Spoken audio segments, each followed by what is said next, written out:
창세기 2장. 지난 시간에 우리가 1장에 이어서 오늘은 2장을 살펴보시겠는데요. 오늘 우리가 함께 살펴볼 2장은 참 보면 볼수록 좀 특별한 장이다. 좀 뭔가 새롭다.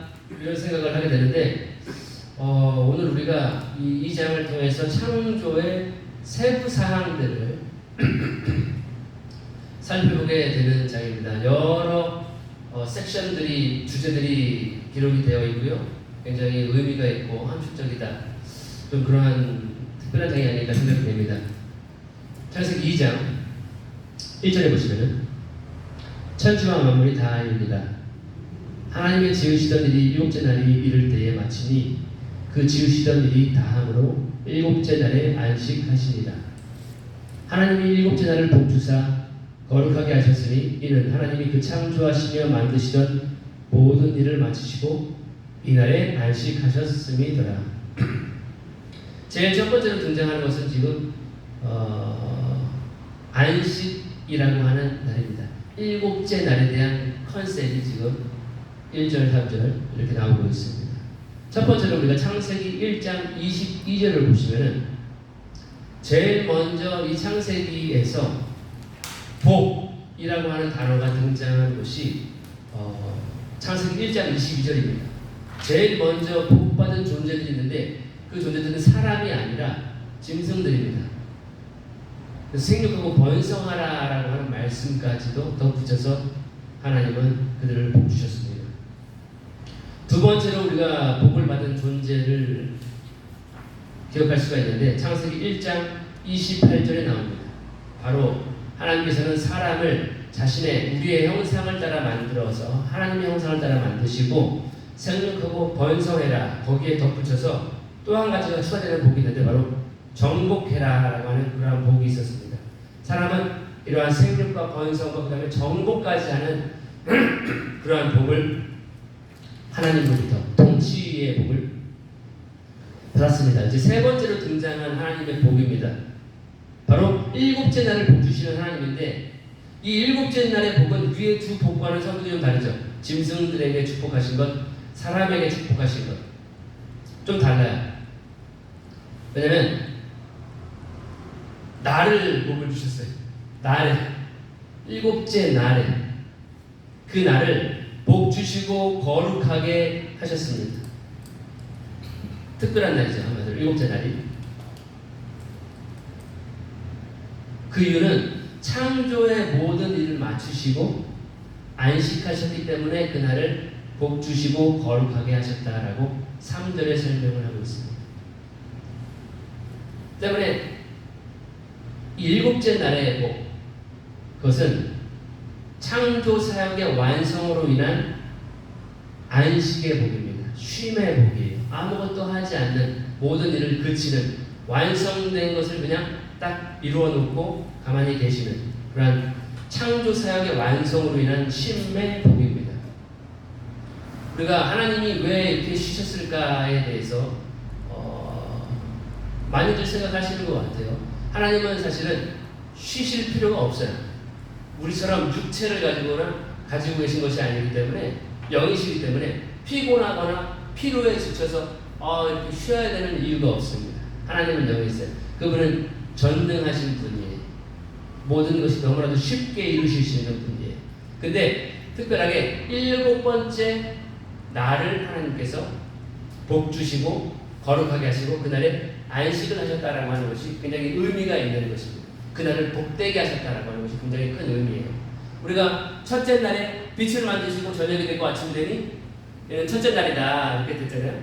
날을 시작했습니다. 둘째 날이다 지났습니다. 저녁이 되고 아침이 되니 셋째 날이다. 셋째 날이 지났습니다. 저녁이 되고 아침이 되니 넷째 날이다. 다섯째 날이다. 여섯째 날이다.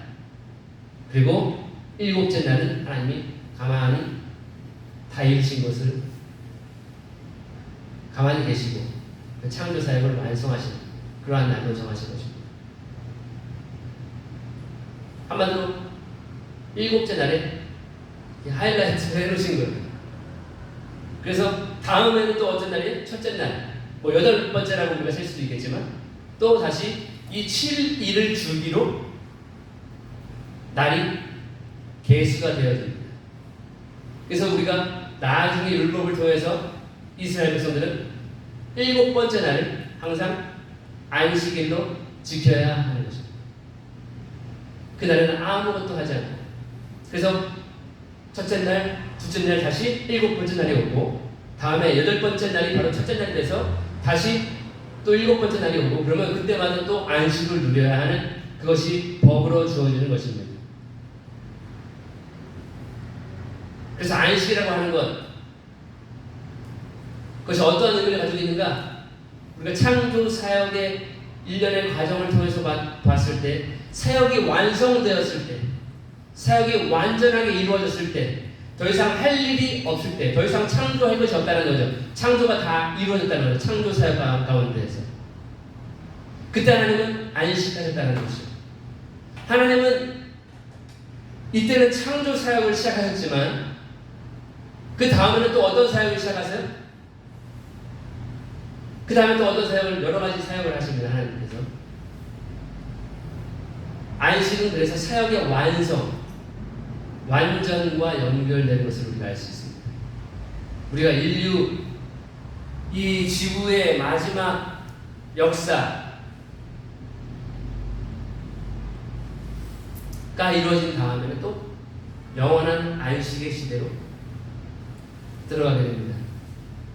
하나님께서 모든 사역을 이루십니다.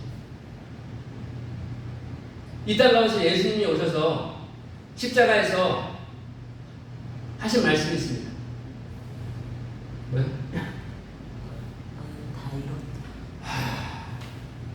정답. 훌륭하십니다. 지금 여기서도 지금 취하신 행동이 창조의 모든 것을 다 이루셨습니다. 창조 사역의 모든 것을 다 이루셨습니다. 그리고 쉬셨습니다. 예수님께서 이 땅 가운데 아버지 품을 떠나서 세상에 와서, 자기 백성에게 와서 자기의 사역을 시작하시죠.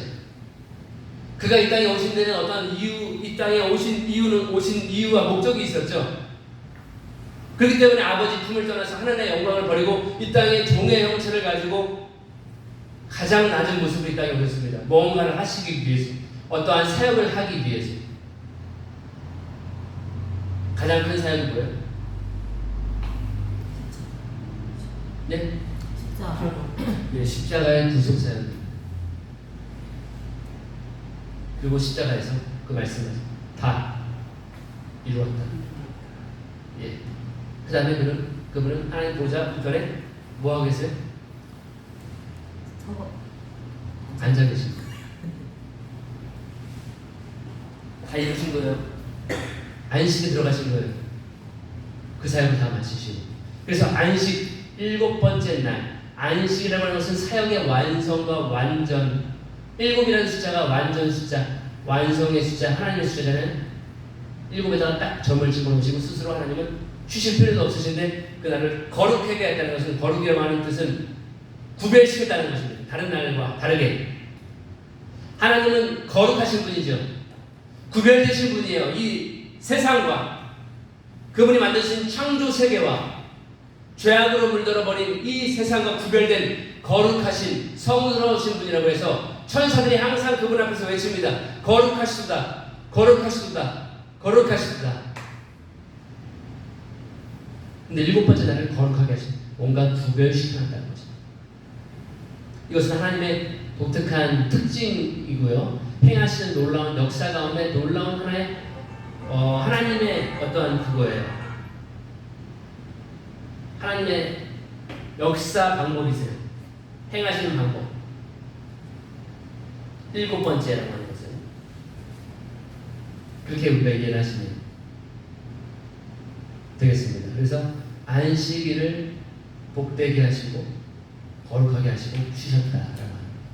지금 창세기의 창조의 대략을 지금 다시 모세가 성령의 감화 감동을 받고 저술하면서 그 내역들을, 어떠한 사건들이 이루어졌는지를, 그 역사를 기록하고 있는 것입니다. 쉬셨습니다. 4절에 보시면 창조의 대단이 나옵니다. 이 창조의 대단이 나오는 것은 히브리 말로 톨레도트라고 하는 단어입니다. 톨레도트. 계보를 설명할 때, 세대를 설명할 때 쓰는 단어입니다. 4절에 여호와 하나님이 천지를 창조하신 때에 천지에 창조된 대략이 이러하니라. 여기에서 처음 이 구절이 굉장히 이 장이 이러한 구절들이 굉장히 독특하고 의미 있는 이유는 여기서 제일 처음 하나님의 성함이 거룩한 성호가 이름이 등장합니다. 바로 4절의 초반부에 여호와 하나님이라고 하는 단어입니다. 하나님이 자신의 이름을 계시하고 계십니다.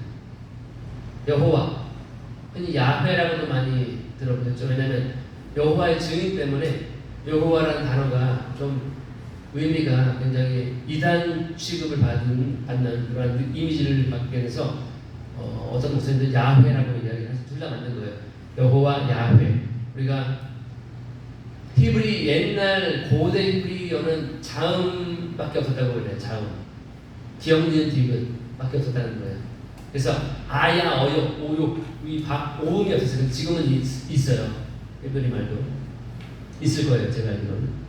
그래서 이 여호와라고 하는 히브리 알파벳을 쓰면은 Y 들어보셨죠? H, W, H. 그래서 야훼, 여호와 이렇게 이야기를 합니다. 근데 함부로 이거를 히브리인들도 그렇고 함부로 하나님의 이름을 거룩한 이름을 망령되이 일컫지 말라라는 계명이 있잖아요. 이들은 그래서 너무 이 하나님의 말씀을 괜히 잘못 말했다가 죽을까봐 계명을 어길까봐 이걸 쓸 때도 글씨를 쓸 때도 필사를 할 때도 하나님 단 야훼가 나왔어요. 그러면 목욕탕에 가서 몸을 씻어요. 그리고 와서 다시 필사를 하는 거예요. 야훼라는 단어를 쓸 수 있는 거예요.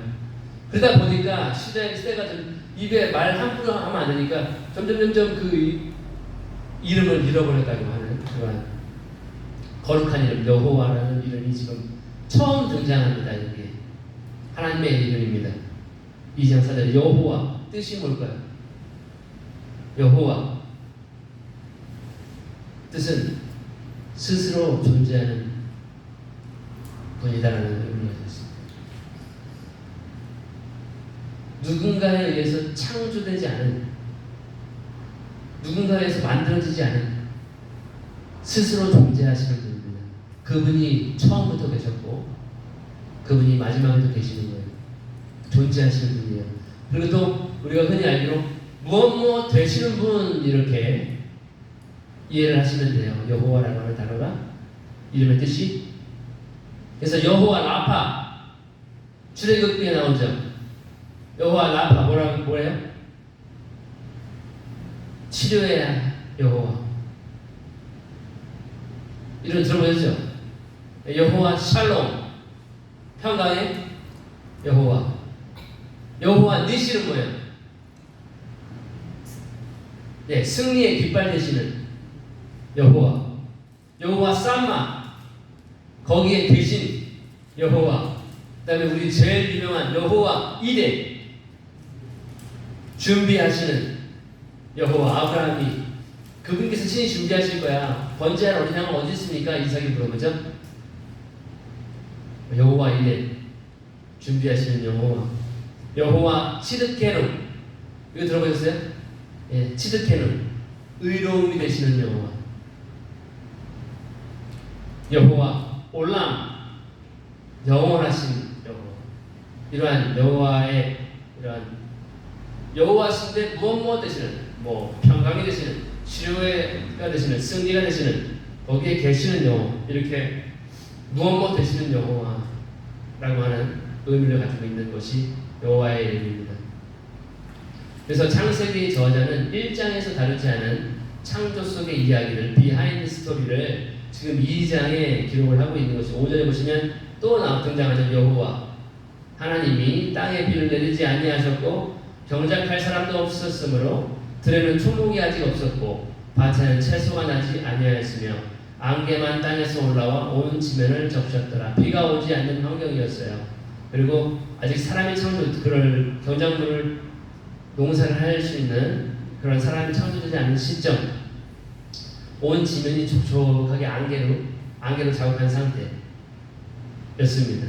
촉촉하겠죠. 지면에 안개가 가득하면 흙이 건조하지는 않겠죠.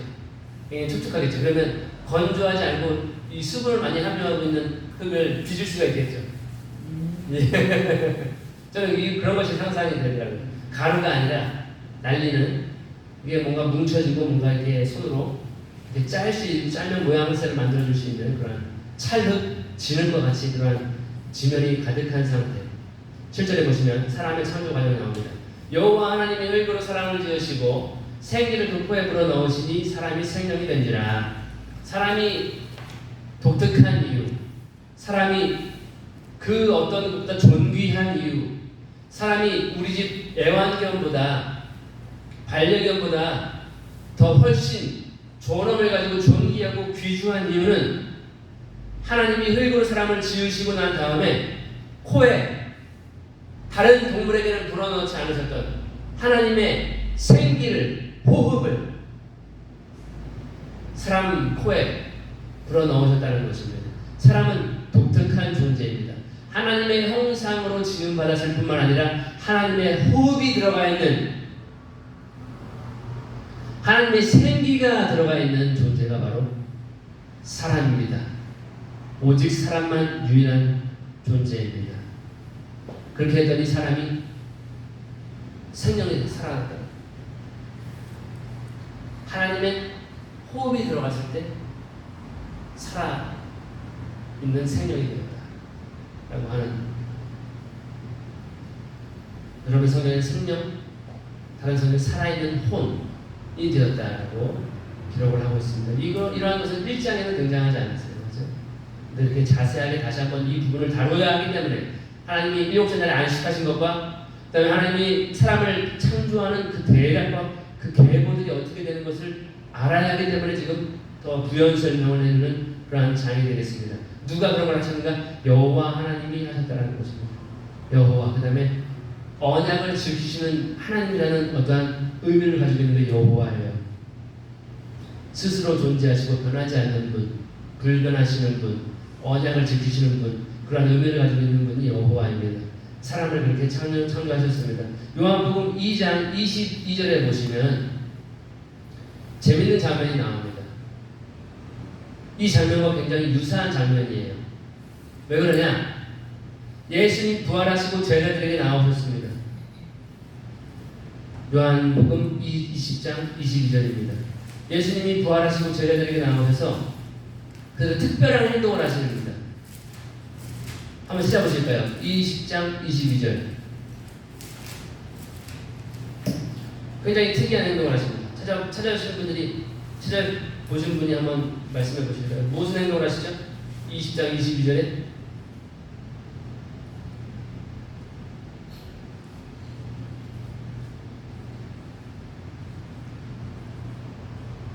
20장 21절에 이런 말씀하시죠?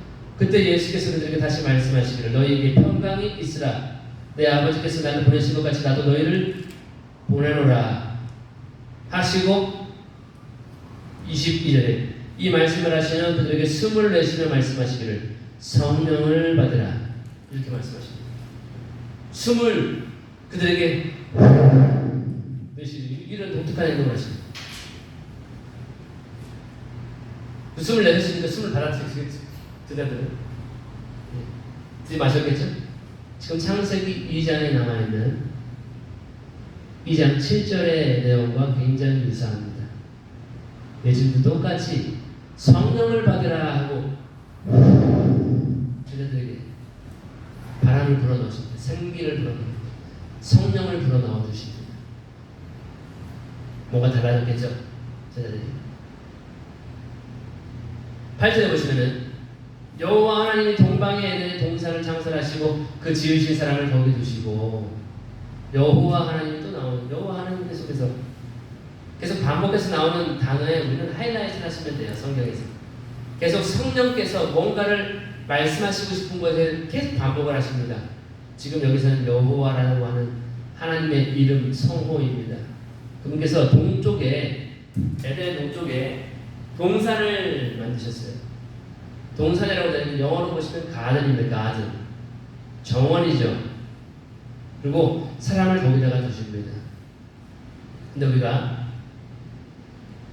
공부하신 분들은 아시겠죠? 에덴이라고 하는 뜻이 뭔지 아세요? 기쁨입니다. 기쁨. 영어로는 delight. 기쁨. 에덴. 동산. 두 개를 합치면 우리 한문으로 두 글자가 됩니다. 기쁠, 즐거울,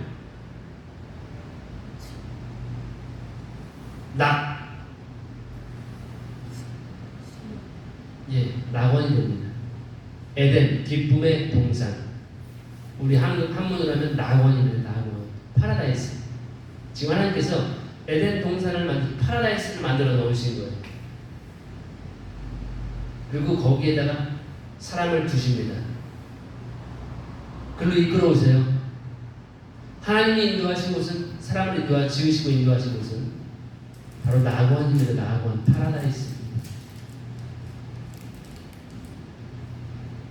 하나님은 모든 사람이 낙원에 살기를 원하시는 거예요. 기쁨의 정원에서 살기를 원하시는 거예요. 거기 두십니다. 그렇게 계획하신 것입니다.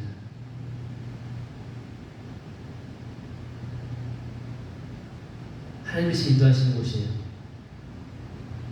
하나님께 우리가 모든 것을 맡기면 그분께 우리의 보좌를 내어드리고 우리의 항해의 키를 내어드리고 우리의 여정의 핸들을 내어드리면 그분께서는 우리를 어디로 인도하시는가? 기쁨의 정원으로, 기쁨의 동산으로, 에덴 동산으로, 낙원으로 우리를 인도하십니다. 그런데 인간은 범죄로 말미암아 자유의지적 결단으로 말미암아 하나님을 거절하죠. 많은 사람들이 하나님을 거부합니다. 하나님께 예배드리기를 거부하고 하나님께 무릎 꿇기를, 내 인생을, 내 삶을 복종하기로 거절하는 삶을 선택하게 되는 것입니다. 거기가 어디예요? 낙원의 반대가 어디예요? 그 삶이 지옥의 삶입니다. 하나님을 거절하는 삶. 하나님께서는 우리를 낙원으로 인도하세요. 근데 그 낙원으로 인도함을 거절한다. 나는 하나님을 거부한다. 나는 하나님이 필요 없다 하는 사람들은 낙원으로 가지 못하고 그래서 지옥으로 가게 되는 것입니다. 하나님을 거절하는 바로 그 장소가 지옥입니다. 하나님께 순종하지 않고 불순종하는 그 장소가 고통의 장소가 되는 것이에요. 그렇게 하나님은 에덴 동산을 창설하시고 사람을 그쪽으로 인도하셨습니다. 그게 하나님의 계획이었습니다. 9절에 생명나무와 선악과 나무가 등장합니다. 여호와 하나님이 그 땅에서 보기에 아름답고 먹기에 좋은 나무가 나게 하시니 동산 가운데에는 생명나무와 선악을 알게 하는 나무도 있더라. 그 동산의 가장, 그 낙원의 가장 중심에는 뭐가 있냐면 생명나무와 선악의 지식의 나무가 거기에 있습니다. 보기에 아름다운, 먹기에 좋은 나무를 나게 하셨어요. 근데 거기에 안에 다니까 생명나무만 있으면 참 좋을 텐데 거기에 선악과가 같이 동산 중앙에 있습니다. 많은 사람들이 묻습니다. 여러분들도 생각해 보신 적 없으신가요? 왜 하나님은 선악과를 만드셨을까? 생각해 보신 적 없어요? 왜 하나님은 선악과를 만드셔가지고 사람이 분명 먹을 것도 알았을 텐데 왜 거기 만드셔가지고 사람이 먹게 해가지고 죽음을 보게 하십니까? 이 땅이 저주를 받게 하십니까? 그런 생각 해보셨나요? 왜 해보셨나요? 답을 얻으셨나요? 왜 하나님 선악과를 만드셨나요?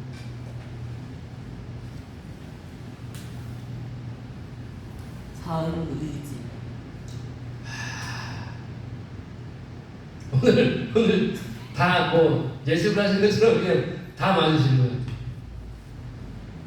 많은 사람들이 물어요. 하나님이 선악과를 왜 만드셨나요? 생명나무만 있으면 생명나무만 먹고 영원토록 영생 복락을 누릴 텐데 왜 하나님은 선악과를 만드셔가지고 그렇기 때문에 우리가 신학적인 사고가 필요해요. 우리 자매님이 정답을 말씀하셨지만 가정을 해보는 거예요. 선악과가 없으면 어떨까요? 좋을까요? 좋을 수도 있을 거예요. 근데 이렇게 한번 생각해 보세요. 평생 그러니까 정해진 생명나무와 다른 나무의 열매를 먹고 그냥 하나님의 주신 시스템 안에서 체계 안에서 선택권이 없어요. 그냥 계속 먹으면서 내가 왜 영원히 살아야 되지라고 하는 이유를 모르고 그냥 영원히 사는 거예요.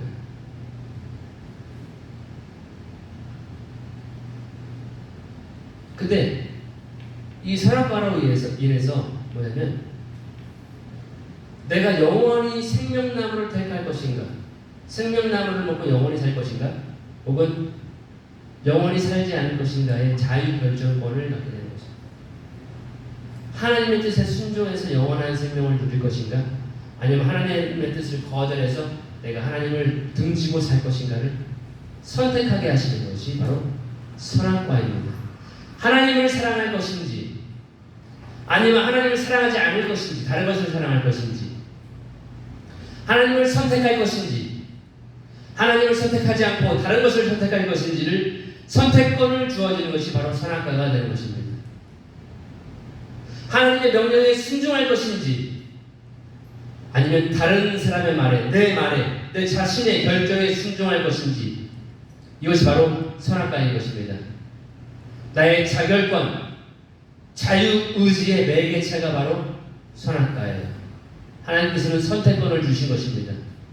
하나님을 택할 것인가 아니면 다른 것을 선택할 것인가 이것이 하나님의 성품입니다. 강요하지 않습니다. 우리로 하여금 너는 나를 영원히 사랑해야 돼. 사랑만 하게끔 내가 만들겠어. 로봇으로 만들겠죠. 그래서 반복된 저장되어 있는 정보대로 프로그래밍대로 사랑해 I love you 이렇게 반복하는 장난감이 있죠. 하나님은 그걸 원하신 게 아니에요.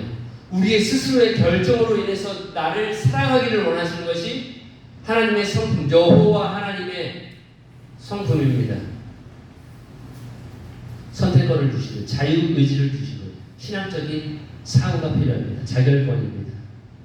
그래서 이 선악과는 하나님의 공평과 하나님의 사랑과 이런 하나님의 성품의 부산물이 되는 거예요. 그래서 생명나무와 선악의 나무가 동산 중앙에 정가운데 핵심에 있는 것입니다. 그 에덴에서 뭐가 발원하냐면 우리는 하나님을 선택해야 돼요. 한마디로 그분은 좋으신 분입니다. 그분은 우리를 기쁨의 낙원으로 인도하시는 분이세요. 거기서 영원토록 살기를 원하세요. 거기서 영원한 삶을 누리기를 원하세요. 그리고 자신과 교제하기를 원하시는 분이 하나님이십니다. 모든 사람은 사실은 그걸 택해야 됩니다. 하나님은 한 사람도 지옥에 가서 고통받는 것을 원치 않으십니다. 10절에 강이 에덴에서 발원하여 동산을 적시고 10절입니다. 거기서부터 갈라져 네 근원이 되었으니 에덴에서 강이 시작돼요. 에덴이라고 하는 기쁨이 바로 강의 발원지입니다. 물의 공급원이에요. 기쁨이 거기서 물이 시작됩니다. 한마디로 에덴 기쁨의 강이죠. 11절에 첫째의 이름은 비손이라 금이 있는 하윌라 온 땅에 둘렀으며 비손입니다. 네 가지 4대강 사역이 우리나라에서 이루어졌었는데 4대강 사역이 여기서 지금 창세기 에덴 동산에서 4대강이 나와요. 흥미로 아이러니하게도 첫째 강 이름이 비손입니다. 비손 뜻이 있습니다. 뜻 바로 증가입니다. 증가 비손 뜻 증가 늘어남 점점 늘어나는 거예요. 비손 하윌라라고 하는 온 땅에 들려서 흐르는 것입니다. 하윌라 금이 있는 곳이래요. 금으로 유명한 곳으로 우리가 추정할 수 있습니다. 12절에 그 땅의 금은 정금이요 그곳은 베델리엄과 호마노도 있으며 이 땅을 우리가 지도상에서 알았다면 벌써 금강석 사업하시는 분들은 일로 달려가서 금을 다 캐겠죠. 보석도 거기에 있는 거예요. 아름다운 땅이죠. 보석의 땅이죠. 13절에 둘째 강의 이름은 기혼이라 구스 온 땅에 들렸고 기혼 두 번째 강 이름입니다. 한마디로 뭐냐면 터져 나오는 강인데 터져 나오는 이름을 가지고 있어요. 두 번째 강입니다. 터져 나오는 터져서 뿜어 나오는 그러한 의미를 가지고 있어요. 구스 어디냐면 이디오피아의 다른 말입니다. 구스 이디오피아 여러분들 이디오피아 많이 들어보셨죠? 예, 이디오피아의 다른 말입니다. 근데 지금 우리가 알고 있는 저 아프리카 이디오피아의 지역과는 좀 다른 것으로 같은 동명이지만 지역적으로는 다른 것으로 우리가 이해할 수 있겠습니다. 14절에 셋째 강의 이름은 히데겔이라 아수르 동편으로 오르며 넷째 강은 유브라데더라. 셋째 강의 이름은 히데겔. 헬라어로는 이 히데겔 강이 뭐냐면 여러분들 다 아실 거예요. 티그리스. 예, 티그리스. 티그리스 강 여러분 들어보셨나요? 예, 티그리스 강. 헬라어인지 아닌지 모르지만 티그리스 강 검색하면 지금도 있어요. 티그리스 강 있을 거예요. 히데겔 그 이름의 뜻이 뭐냐면 빠른 쾌속. 강의 이름이 쾌속이에요. 쾌속. 굉장히 빨라요. 그리고 아수르 땅을 동편으로 흐른다. 어딘지 알겠죠? 아수르는 지금도 위치를 찾아보라면 찾아볼 수 있는 곳이죠. 아수르는 이스라엘 중동 지역의 좀 위쪽에 위치한 북쪽에 위치한 지역이 아수르입니다. 성경에 계속해서 아수르는 반복해서 나올 거예요. 근데 지금 에덴이라고 하는 창세기부터 아수르라고 하는 지명이 등장을 합니다. 뭐냐면 이 하나님이 창설하시고 에덴이라고 하는 그 인류 문명을 시작하신 분이 지역이죠. 하나님이. 그 다음에 강의 발원지죠. 강이 있어야 물이 있어야 인류 문명이 발달하지 않습니까? 강, 인도의 강 맞죠? 그 다음에 이집트의 나일강 강을 중심으로 인류의 문명이 발전을 해요. 근데 지금 여기에서도 지금 히데겔이라고 하는 뜻은 빠른 쾌속이라고 하는 의미가 그 다음에 네 번째 강은 유브라데라고 되어 있는 유프라테스 강입니다. 지금도 있겠죠? 이 유프라테스 강. 네, 유프라테스 강, 유프라테스의 의미는 열매 맺는 이라고 하는 뜻을 가지고 있습니다. 이 강, 네 가지의 강의 이름이 굉장히 의미심장해요. 그래서 이러한 강들의 이름을 통해서 우리는 대략적으로 이 지역이 어디쯤이 하나님께서 창조를 시작하시고 인류를 시작하시고 에덴 동산을 시작하신 곳이 어디쯤인가를 우리는 짐작을 할 수가 있어요. 중동 지역입니다. 제 개인적으로. 근데 정확하지는 않아요. 왜냐면 대홍수가 일어났었죠. 이 땅 가운데. 그 다음에 지각운동이 여러 번 일어났었죠. 멘틀이 틀어지고 막 땅이 원래는 다 붙어있었다고 하는데 다 끊어지고 섬이 생기고 이러한 것들을 여러 지각 변동이 있었기 때문에 정확한 위치를 알 수는 모르겠어요. 알는지. 근데 특별한 것은 이 네 강줄기의 이름들을 겹쳐놓으면은 어떠한 의미가 있냐? 비손, 증가, 늘어나, 기본, 터져 나오는 강이에요. 히데겔, 빠르고 쾌속적으로 물이 나와요. 그 다음에 유브라데, 열매 맺어요. 이 네 줄기의 강이 어디에서 발원하면 에덴이라고 하는 곳에서 발원해요. 에덴, 기쁨의 낙원에서 점점 흘러서 아수르까지 가고 구스까지 가고 하윌라 땅까지 가고 그렇게 되는 것입니다. 마치 생수의 강의 이미지를 가지고 있습니다. 이 네 가지의 강 줄기는 에덴의 강 줄기는 생수의 강 많이 보셨죠? 예수님이 나를 믿는 자는 그 배에서 생수의 강이 뿜어져 나오는, 생수는 우리가 사먹는, 마트에서 사먹는 생수가 아니라 살아있다라고 하는 의미가 가지고 있습니다. living water라고 하는 거예요. 물이 살아있어요. 생기가 있어요. 뿜어져 나오는 물. 예수님을 믿음으로 말미암아 배에서 뿜어져 나오는 그 생수의 강의 기쁨이 있을 거예요. 그게 뭐라고 설명해요? 요한은 그게 가로를 쳐놓고 성령, 아직 주께서 영광을 받지 않으심으로 성령이 저희에게 주어지지 않았다라고. 그건 바로 성령을 의미하거든요. 성령의 강, 생수의 강, 이런 이미지를 가지고 있는 것이 지금 이 에덴에서 시작된 발원되는 강의 이미지입니다.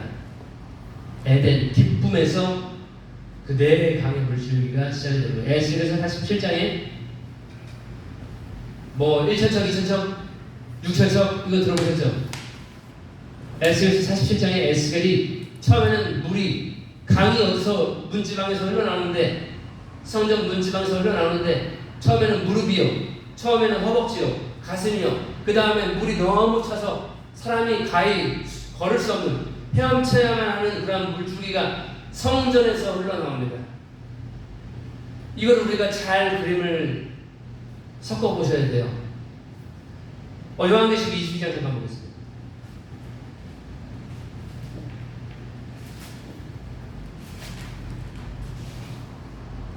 에덴이라고 하는 장소가 어디인지를 우리는 기쁨의 낙원, 요한계시록 22장인가요? 마지막 장.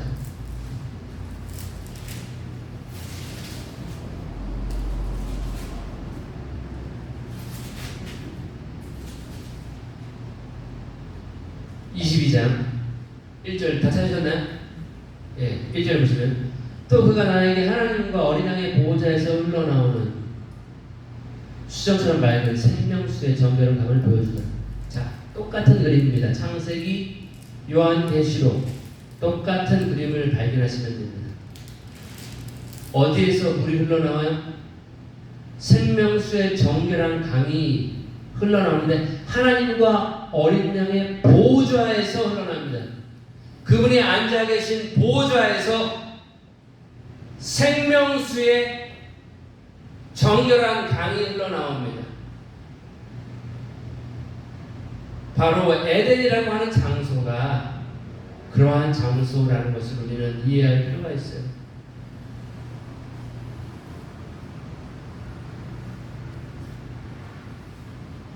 그리고 2절에 보시면 요한계시록 22장 2절에 그 도성의 거리 한가운데와 그 강의 양편에는 뭐가 있다?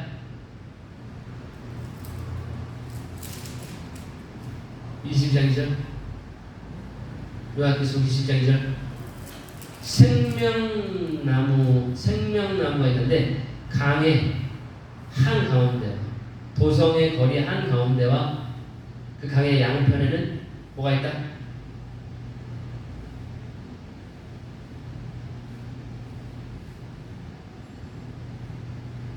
생명나무가 있다. 생명나무가 지금 에덴 동산의 동산 중앙에 있었죠. 요한계시록 22장에 보시면은 이 요한계시록 22장에는 이미 하나님의 사역이 다 끝나고 새 하늘과 새 땅, 새 예루살렘이에요. 새 창조입니다. 흔히 이단이 말하는 신천지예요. 새로운 하늘과 새로운 땅입니다. 거기에 생명나무가 있습니다. 하나님께서 창세기에서 시작하신 것이 사실은 이러한 지상의 하나님 나라였어요.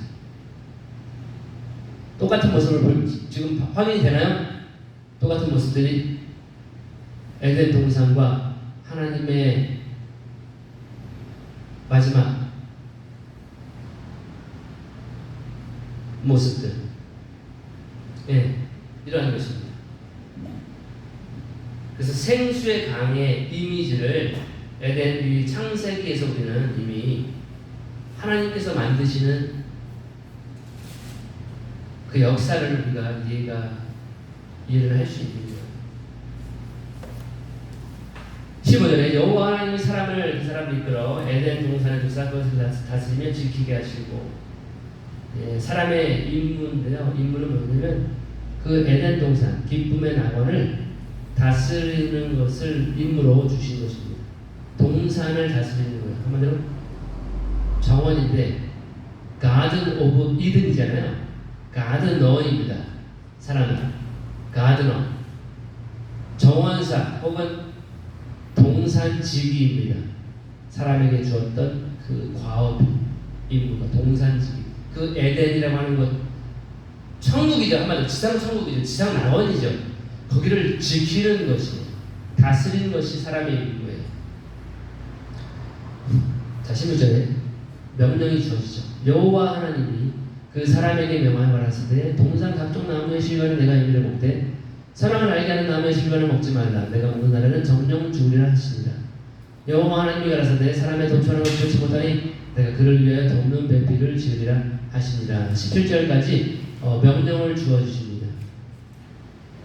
선악을 알게 하는 나무의 실과를 먹지 말아라. 먹는 날에는 정령 죽을 것이다. 이것이 단 1계명이었습니다. 하나님께서 주신, 사람에게 주신 선악과는 너 먹지 말아라. 그걸 먹으면 죽을 것이다. 근데 사람은 뭐예요? 뭘 택해요? 죽음을 택한다. 거기에는 사탄이라고 하는 간사한 충동자가 있었죠. 범죄를 유도하는, 유혹하는 자가 있었습니다. 간자가 있었습니다. 하지만 사람은 죽음을 택한다. 하나님께서는 선택권을 주셨다는 것입니다. 그러한 명령이 주어지고, 한마디로 이 명령은 뭐예요? 생명의 법입니다. 이걸 지켜내야 돼요. 이걸 지켜야만 생명을 누릴 수 있는 거예요. 에덴 동산이라고 하는 그 기쁨의 낙원에서, 지상 낙원에서 삶을 누릴 수가 있는 거예요. 향수할 수가 있는 거예요. 향유할 수가 있는 거예요. 근데 그 명령, 하나의 명령, 선악과는 먹지 말아라 라고 하는 그 명령을 나중에 보시면 알겠죠. 어떤 결과를 맞게 됐는지. 그리고 이제 18절에 보시면 여호와 하나님이 가라사대 사람의 독촉하는 것을 좋지 못하니 내가 그를 위해 돕는 배필을 지으리라 하시니라. 첫째로 좋지 못한 상태가 등장합니다. 그것은 우리 창세기 1장을 보시면 보시기 심히 좋았더라. 보시기 좋았더라. 창조 사역 가운데 항상 좋으셨어요. 근데 남자를 먼저 만드시고, 이씨죠, 이씨. 남자는 이씨. 히브리 말로 이씨가 아니고 이렇게 하시면 안 돼요. 이씨라고 남자를 만드시고, 돕는 배필이 없어가지고 남자가 혼자 있는 것은 좋지 않다. 독초하는 것이 좋지 않다. 돕는 배필을 지으리라 이렇게 계획을 하시는 거죠. 19절에 여호와 하나님의 흙으로 각종 들짐승과 공중의 각종 새를 지으시고 아담이 어떻게 이름을 짓나 보시려고 그것들을 그에게로 이끌어 이르시니 아담이 각 생물을 일컫는 바가 곧 그 이름이라. 이거 재밌는 장면이에요. 저는 사실은 그렇게 깊이 이 부분을 생각해 본 적은 없는데, 보면은 하나님은 사람의 독창적인 활동에, 창조적인 활동이 있죠. 거기에 관심이 있으세요. 하나님은 어떠한 것을 볼 수 있냐면, 자, 아담이 창조한 모든 짐승들을 아담에게 한 마리씩 데리고 옵니다. 그럼 아담은 뭐예요? 거기에 이름을 주어요. 한마디로 피조물들을 하나님이 창조하셨지만 이름을 아직 지어주진 않으셨어요. 짐승, 모든 짐승, 새들 모두에게. 근데 그거를 아담에게 이끌어 오셔서 네가 해봐, 이겁니다. 그러면 아담은 독창성을 발휘해가지고 그가 이름을 지어주면 그게 그 짐승들, 창조물들의 이름이 되어지는 거예요. 하나님은 그거를 굉장히 관심이 있어 하는 거예요. 제가 저 조그만 아이한테 이거 이름을 한번 적어볼래? 서로 교제하는 거죠. 하나님은 우리의 그러한 것들을, 우리의 활동들, 창조 활동들, 창작 활동들, 그가 어떻게 하는가 한번 보고 싶다. 그가 이걸 어떻게 이름을 짓는가 한번 보고 싶다. 하나님의 마음을 엿볼 수가 있습니다. 하나님은 모든 것을 누구의 도움도 받지 않고 혼자 하실 수 있는 분이에요. 근데 같이 하기를 원하십니다. 우리와 사람과 하나님께서 만드신 하나님의 모양, 선상을 따라 모양을 따라 지으신 사람과 그 모든 것을 같이 하려고 하시는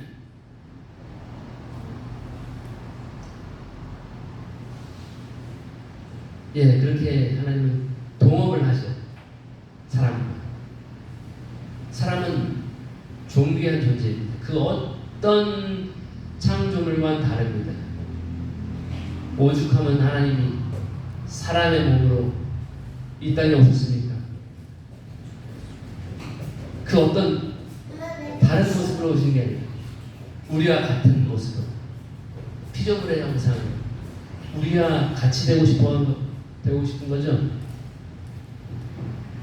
우리가 누구를 사랑하면 저 사람처럼 되고 싶어 이렇게 하죠.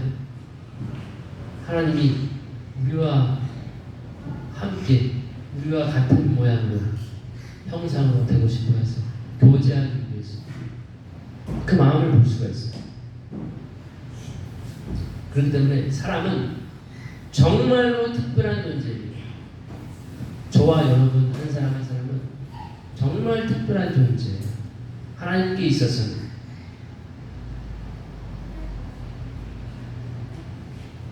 어떠한 특별한 존재일까? 하나님이 정말 사랑하는 존재입니다. 모든 것을 다 주고 싶어하는 존재. 모든 것을 다 주고 싶어요. 동산에 정원을 꾸며놓으셨어요. 사람에게 주려고. 모든 먹기 좋고 보기 좋은 나무들을 자라게 하셨어요. 누구 주려고요? 사람에게 주시려고. 이렇게 하나님은 사람을 사랑하십니다. 하물며 우리는 그 정도로 하나님을 사랑하지 못하죠. 자식들은 부모의 사랑에 1cm도 못 달려요. 받은 것에 1cm도 1g도 더하지 못해요. 이것이 하나님의 사랑입니다. 그리고 우리가 아담에게 이름을 지게끔 하신 데에는 그것은 어떤 의미냐면 아담이 그 모든 짐승들의 권위 위에 있다는 것입니다. 저 두 아이들의 이름을 누가 지었어요? 부모가 지은 거죠. 권위자가 그들의 생명을 나눠주는 존재. 그에게 이름을 주는 거예요. 아담이 모든 짐승들의 맨 위에 권위자라는 뜻이고 하나님은 만물 위에 그를 다스리게 모든 만물을 다스리게 하십니다. 모든 걸 주고 싶으신 거예요. 자신이 만든 모든 짐승들을 통치하는 통치자로서 권위자로서. 근데 가보세요. 하나님이 그 엄청나게 많은 짐승들을 만드셨어요. 종류대로. 맞죠? 그 종류대로 이름을 지으려고 한번 생각해 보세요. 아프리카 이런 데 희귀종 우리가 아직도 만나보지 못한 종들도 있는데 그 이름을 다 지으세요. 너는 뭐냐? 너는 뭐다? 너는 뭐다? 너는 뭐다? 너는 코가 크니까 코끼리. 너는 목이 기니까 기. 너는 나무에서 늘어져 있으니까 너는 나무 뭐. 너는 가시가 났으니까 고슴도치.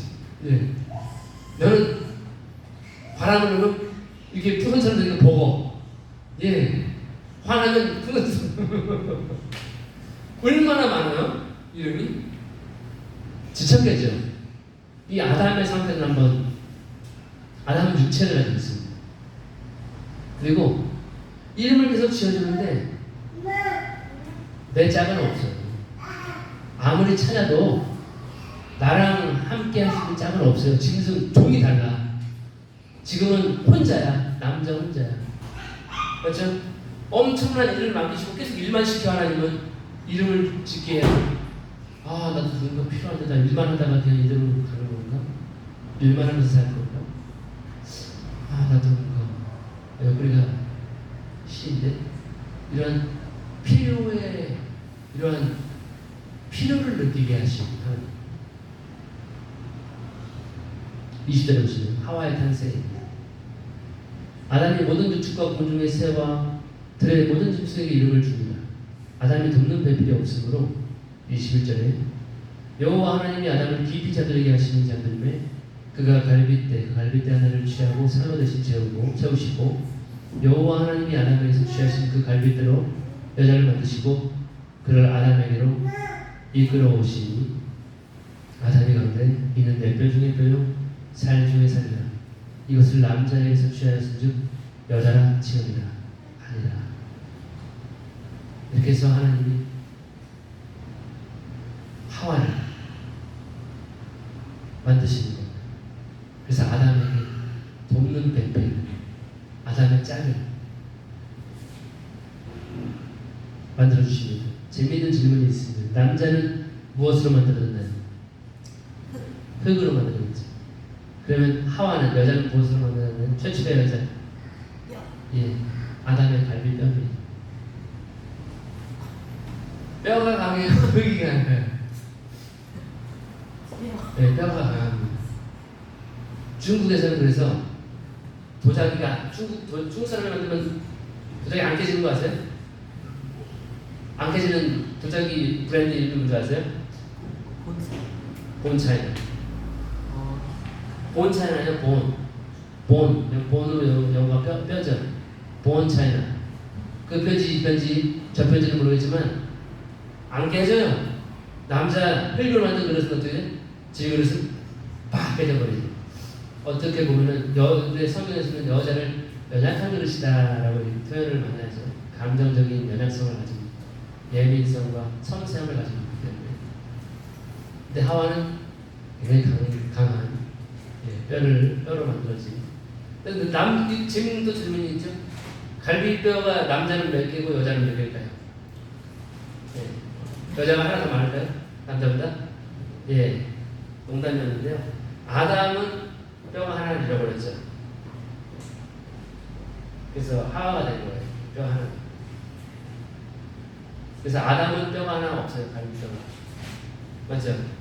근데 남성들은, 아담의 후손들은 다 뼈가 동일하게 있다라고 하는 것. 별로 재미가 없었나 본데요. 중요한 사실이 있습니다.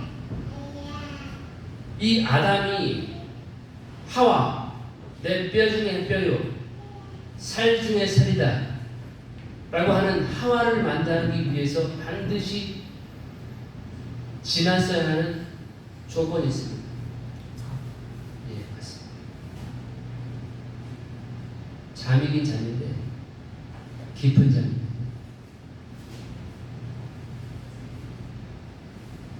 아담은 자기의 신부를 얻기 위해서 깊은 잠을 잤어야 됩니다.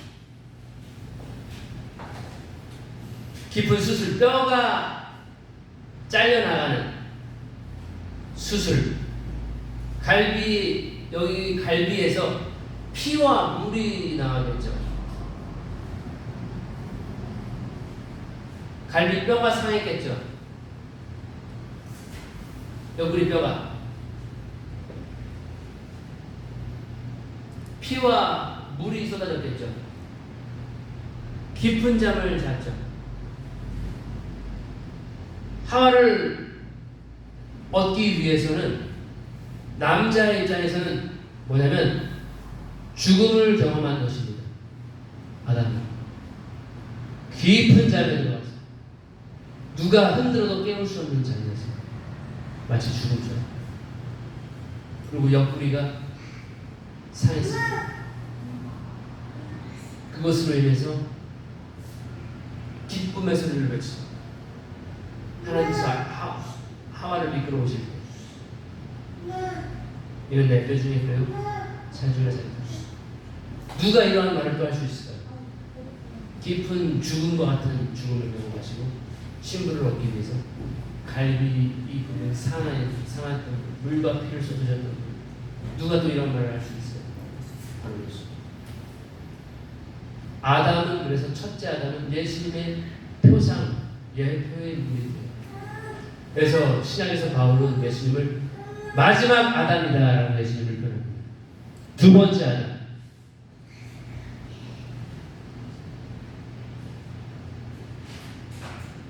이 창세기 2장에서는 굉장히 놀라운 하나님의 진리들이 숨겨져 있어요.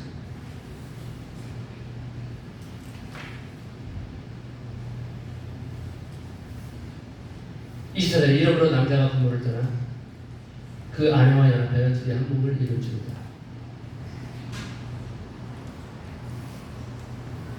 25절에 아담과 그 아내 두 사람이 벌거벗었으나 부끄러워 아니니라.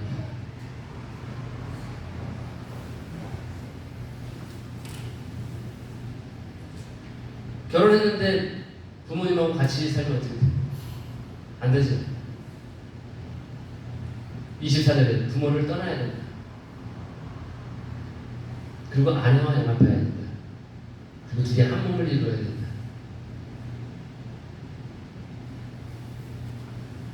부모를 떠나서 독립된 개체로서 아내와 연합해서 그 둘이 한 몸을 이룰 것이 하나님의 결혼이 그것이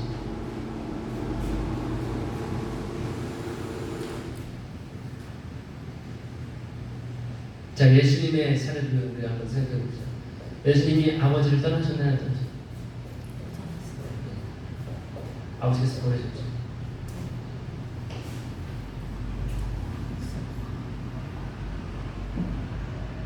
그리고 아담과 같이 죽음을 경험하십니다. 그리고 부활하셔서 교회와 한 몸. 내가 세상 끝날까지 너희와 항상 함께하리라. 편치 않도록 한 몸을 교회와 한 몸을 이루십니다. 그래서 우리는 그의 지체라. 교회는 그분의 몸, 한 몸이 된 거예요. 한 몸이 될 수 없어요. 왜냐하면 범죄했었기 때문에. 하나님은 죄와 함께 공존할 수가 없는 거룩성을 두고 계십니다. 무죄하신 분이에요. 무결점하신 분이에요. 인간이 죄로 말미암아 끊어져 버린 것입니다. 근데 스스로 죽음을 통해서 아내를 얻기 위해서, 아내와 한 몸이 되기 위해서 죽음을 경험하시죠. 모든 죄를 세상 죄를 짊어지시고 죽으시죠.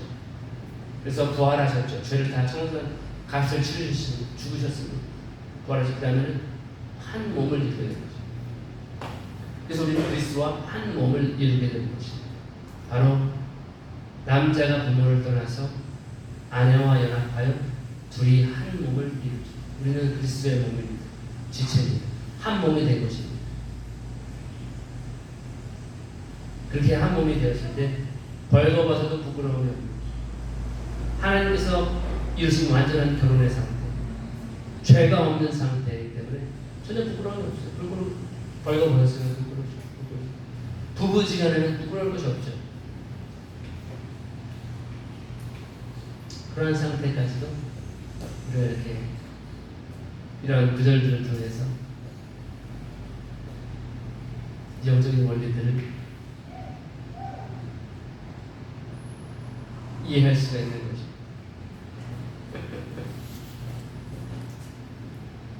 이렇게 해서 우리는 창세기 2장을 공부했고요. 제가 다 다루지 못한 부분도 있겠지만 너무나도 방대하고 너무나도 재밌는 흥미로운 부분들이 너무나도 많아서 참 은혜로운 장이 아닐까 그런 생각을 하게 됩니다.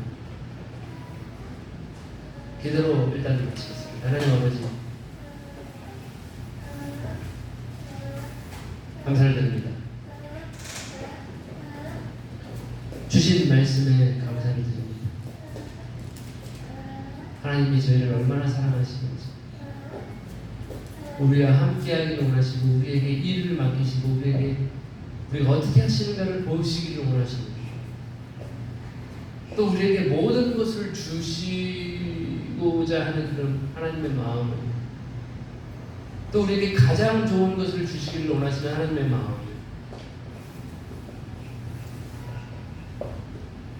창세기 2장을 통해서 보게 됩니다.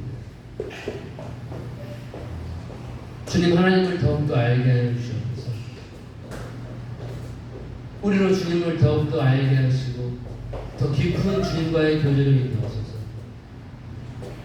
하나님의 하나님의 그 높으신 사랑, 넓으신 사랑, 그 깊은 넓이와 깊이와 높이를 헤아려 알 수 없는 그 사랑을 깨달아 알게 하여 주셔서 날이 갈수록 시간이 갈수록 더욱더 그 깊은 사랑 가운데에서 주님과 교제하게 하소서, 알게 하소서, 그 사랑 가운데에서 살게 하소서. 이 시간을 감사드리며 예수님 이름으로 기도합니다.